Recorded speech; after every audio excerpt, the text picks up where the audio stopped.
é o Evangelho segundo Jesus, o Cristo, o Cordeiro Eterno, imolado desde antes da fundação do mundo e dado a conhecer e revelado na história em Jesus, que é a verdadeira luz que vinda ao mundo ilumina todo homem.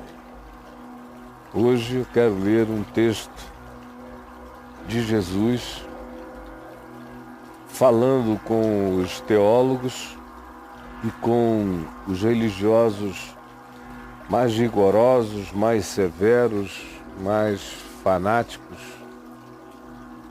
mais narcisistas, que eram os fariseus. Escribas eram os acadêmicos da teologia, da exegese, da hermenêutica, eram os intérpretes, eram os garantidores da impecabilidade do texto. E os fariseus eram os praticantes mais literalistas, mais legalistas, mais exteriorizados possível e caricatos de maneira horrorosamente feia daquilo que eles queriam que todo mundo pensasse que eles eram por dentro, e eles transformaram isso em maquiagem e vestimenta do lado de fora.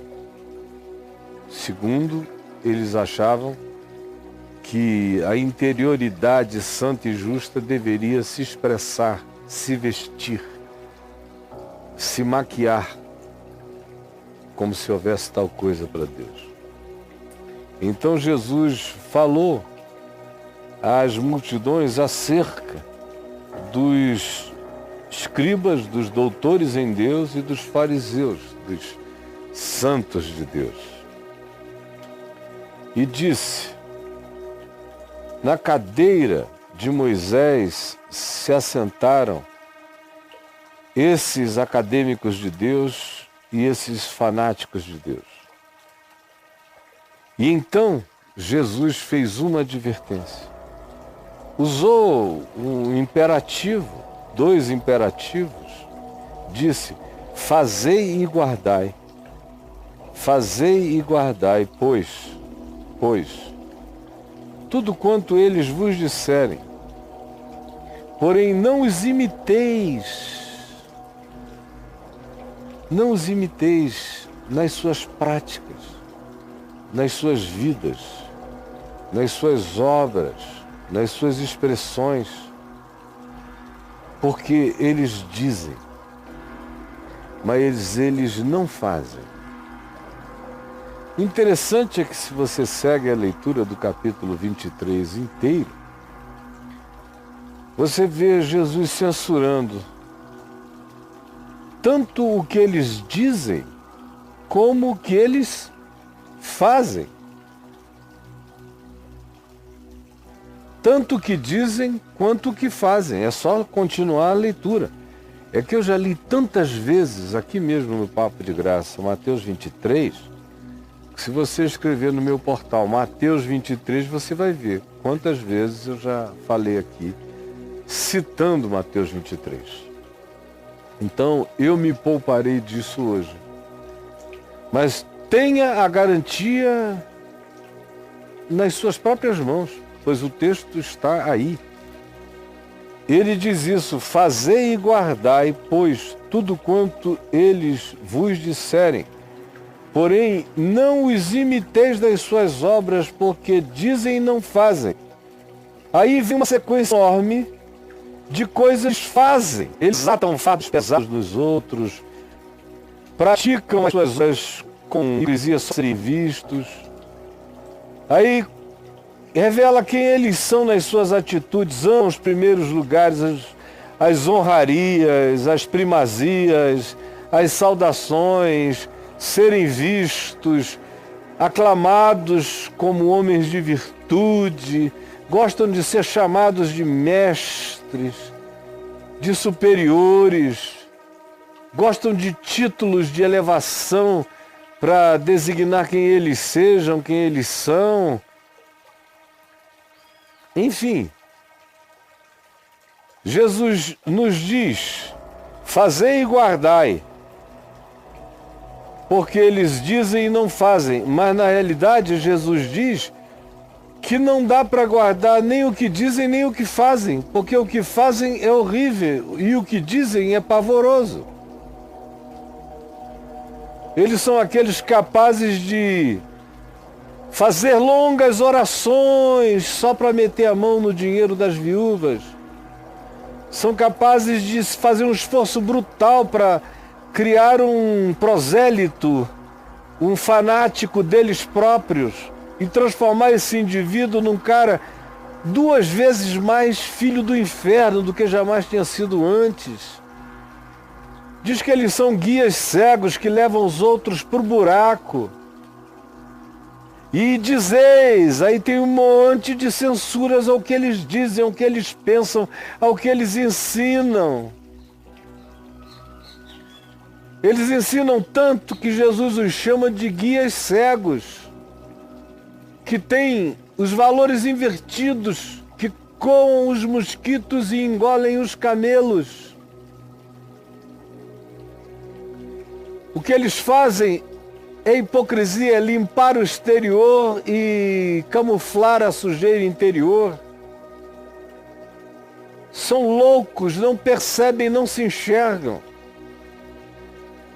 São sepulcros caiados por fora para esconder a atividade, a rapina, a imundícia, a podridão do lado de dentro, de modo que exteriormente pareceis justos aos homens, mas por dentro estáis cheios de hipocrisia, de iniquidade. Ai de vós, mestres da vida, gurus de Deus, que impressionam homens, que sugestionam. Ai de vós, como escapareis da condenação do inferno? Como escapareis da condenação do inferno? É Jesus falando a religiosos, aqueles aos quais os homens viam como santidades religiosas. E Jesus começa com uma ironia, porque frequentemente toda manifestação religiosa, de culto, as aparências religiosas, as virtudes religiosas, as sublimidades religiosas acabam em desgraça. Frequentemente, aonde existe culto ao carisma, se descobrirá depois a derrocada do caráter. Nunca esqueça disso. Frequentemente, aonde a gente vê o culto ao carisma pessoal, ao poder pessoal, não demorará muito e se verá a manifestação da sombra, a derrocada do caráter do indivíduo. Por isso Jesus começa com uma ironia, porque ironia histórica, é o que habita praticamente quase todas as experiências dos entes hipercarismáticos, sobretudo dos que se colocam na posição de superioridade, como é o caso específico do texto em questão, como também aqueles outros que são venerados por causa dos seus milagres, das suas sobrenaturalidades, da sua aparente vinculação completamente diferenciada com Deus, sobre os quais Jesus também falou. Ele falou de acadêmicos e de fanáticos legalistas e falou também de carismáticos sem caráter. Aqui em Mateus, no capítulo 7, quando ele diz: nem todo que me diz Senhor, Senhor, entrará no reino dos céus. Naquele dia muitos me dirão: Senhor, em teu nome expelimos demônios, em teu nome curamos doentes, em teu nome realizamos milagres, em teu nome profetizamos. Eu, porém, lhes direi explicitamente: eu nunca vos conheci. Apartai-vos de mim, os que praticais a iniquidade. Praticais a iniquidade, apartai-vos de mim. Não adianta dizer e falar e mencionar e envolver o meu nome. E não adianta realizar sobrenaturalidades, paranormalidades, curas de que natureza elas sejam, por indução, por sugestão, troca psíquica, seja o que seja. Isso não faz com que eu conheça vocês. Eu só conheço quem pratica a justiça, a verdade, a equidade, a sinceridade, com humildade de espírito, com pureza de coração, chorando com os que choram, se alegrando com os que se alegram, insatisfeito com as injustiças deste mundo, procurando provocar reconciliação entre os irreconciliados, anunciando a verdade, não buscando glória própria, mesmo sofrendo o sofrimento dos apedrejados, continuam e prosseguem, perseveram, olhando a si mesmo e exultando, sabendo que o dia da redenção vai chegar.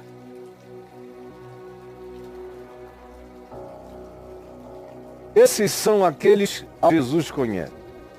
Não adianta se aproximar dizendo: eu fiz, realizei, aconteci, curei, porque a única coisa que Deus vê é fruto. Ele conhece a árvore pelo fruto. Não adianta a árvore dizer que está plantada no meio de um terreno onde muitos frutos são dados. Se ele próprio não der o fruto do amor, da justiça, da transparência, da fidelidade, da bondade, da sinceridade, ele pode alegar o que ele queira alegar sobre quem quer que ele queira alegar. A única relação que Deus com ele tem com ele é aquela que Deus tem com ele. Por isso eu não posso me aproximar diante de Deus com listas de milhares e milhares de convertidos que passaram a amar a Jesus porque eu preguei o Evangelho. No fim, eu estou sozinho sempre. É o fruto da minha vida que será visto, que é julgado. Sou eu. Não é o que eu digo, o que eu fiz, nem o que eu falo. Mesmo que o que eu fale esteja certo, e mesmo que aquilo que aparentemente eu faça esteja correto, eu serei julgado numa instância mais profunda do que eu penso, do que eu sinto, do que eu desejo, do que eu quero. E de como eu interpreto, de quem eu sou.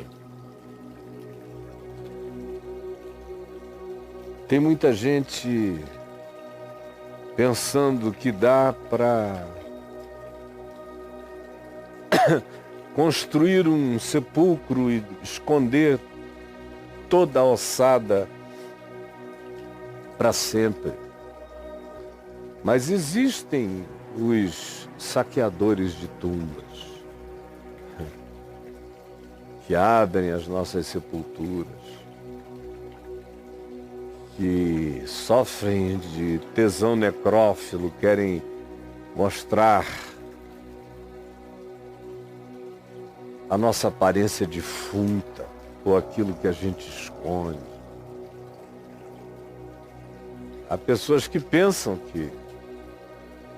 que podem viver atrás da máscara para sempre. Mas chega um dia que um vento sopra forte e a máscara é arrancada de súbito da nossa cara. Tem gente que pensa que pode passar a vida enganando os tolos, dizendo para eles que o mosquito tem a importância do camelo, que o camelo tem a importância do mosquito. Mas chega um dia em que a verdade de Deus atola o camelo na nossa garganta e a gente não vai poder fazer outra coisa a não ser se permitir, com o rosto patenteado pela verdade, ser enxergado pela luz. Tem muita gente brincando disso, como os profetas nos falam. Porque o juízo tarda, eles ficam cínicos e acham que se conseguiram viver 20 anos, 30 anos, 40 anos, 50 anos, sem que ninguém conhecesse os seus enganos, eles conseguiriam prosseguir para sempre. Na maior parte das vezes essas pessoas nem em Deus creem, porque não dá para viver assim, crendo em Deus. Ou então, são aqueles que sofrem do auto-engano, de acharem que Deus deve a eles alguma coisa, por tudo que supostamente deles emana. E o narcisismo deles é esse, de pensar que deles emana algo e que eles são uns servos entregues ao sacrifício dessa dádiva para atender a tantos e tantos, que como que eles têm um capital acumulado de sombra, de idiosincrasia, de tara, de rapina, de coisas a serem escondidas.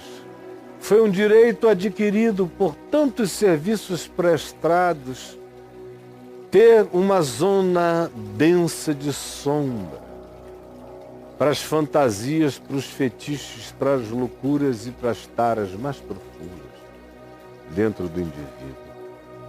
E a história inteira diz que eu estou falando a verdade. Eis a ironia de Jesus. Ouvi o que eles dizem e fazei o que eles propõem, o que eles mandam, mas não obedeçais, não os imiteis nas suas obras.